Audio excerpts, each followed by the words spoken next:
जिससे आने वाले भारत में या भविष्य के हिंदुस्तान के अंदर एक मजबूत राष्ट्र का निर्माण किया जा सके।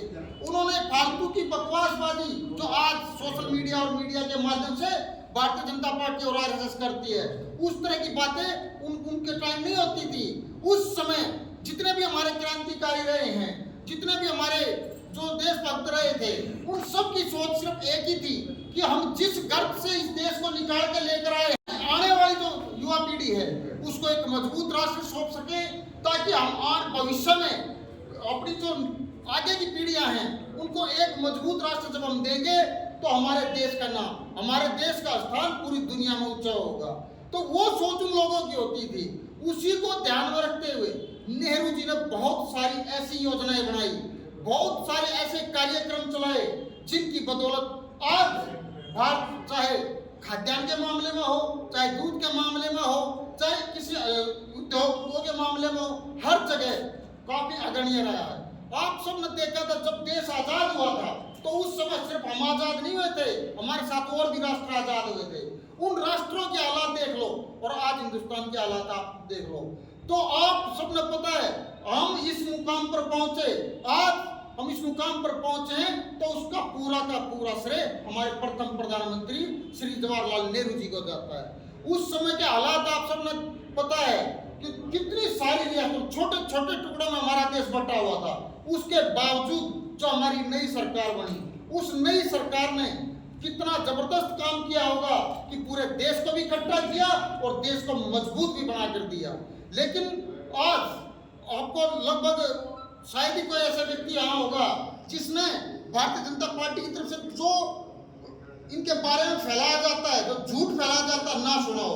तो वो उन लोगों का मकसद सिर्फ और सिर्फ एक ही है, क्योंकि जिस तरह से आजाद भारत की नींव इन्होंने डाली, उसी तरह से कांग्रेस की मजबूती की नींव आजाद होने के बाद श्री जवाहरलाल नेहरू जी ने डाली थी।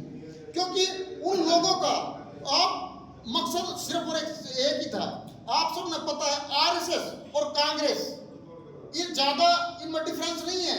कांग्रेस 20-30 साल पहले बन गई, लेकिन आज आरएसएस को बड़े भी 100 साल के लगभग हो चुके हैं। लेकिन 100 साल में हमारे बुजुर्गों ने इनको सत्ता देने का काम क्यों नहीं किया? क्योंकि हमारे बुजुर्ग इतिहास को जानते थे, इतिहास को समझते थे। उन्होंने इनका जीवन काल भी देखा, इनके कार्यक्रम भी देखे, इनके कार्य भी देखे।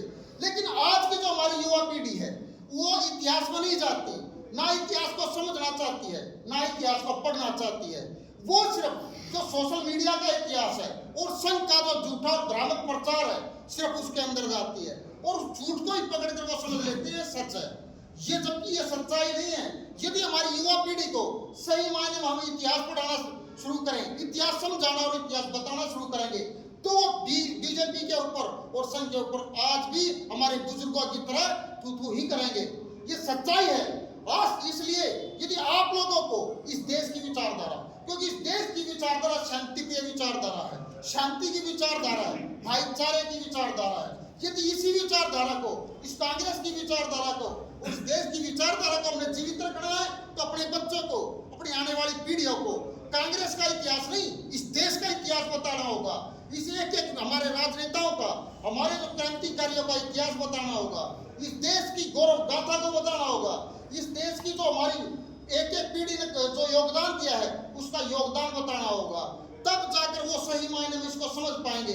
वरना आज का जो भ्रमजाल है, इस भ्रमजाल में फंस के हमारी हालत और भी खराब हो जाएगी। क्योंकि आज यदि सही हकीकत में विश्लेषण पूरे देश का किया जाए तो देश गर्त की तरफ जा रहा है। हर तरह के आप ये देखिए, चेहरे, वो राम जी कहते हैं ना, चेहरे देखिए, चेहरों पर मुस्कुराहट नहीं है। क्यों नहीं है? क्या ना रोजगार है, ना धंधे हैं। ये सारी चीजें कैसे हम इतने पीछे चले गए? इसका मुख्य कारण सिर्फ भ्रमजाल है। इस भ्रमजाल से निकालना है तो अपने बच्चों को, अपनी युवा पीढ़ी को इतिहास में बताना होगा, समझाना होगा, ताकि आने वाला समय हमारी विचारधारा का, हमारे हिंदुस्तान की आत्मा की विचारधारा का समय हो और इस देश में दोबारा से कांग्रेस की सरकार हो और श्री जवाहरलाल नेहरू जी के सपने दोबारा से हम साकार कर पाए। इसी तरह जय हिंद, जय भारत, जय कांग्रेस।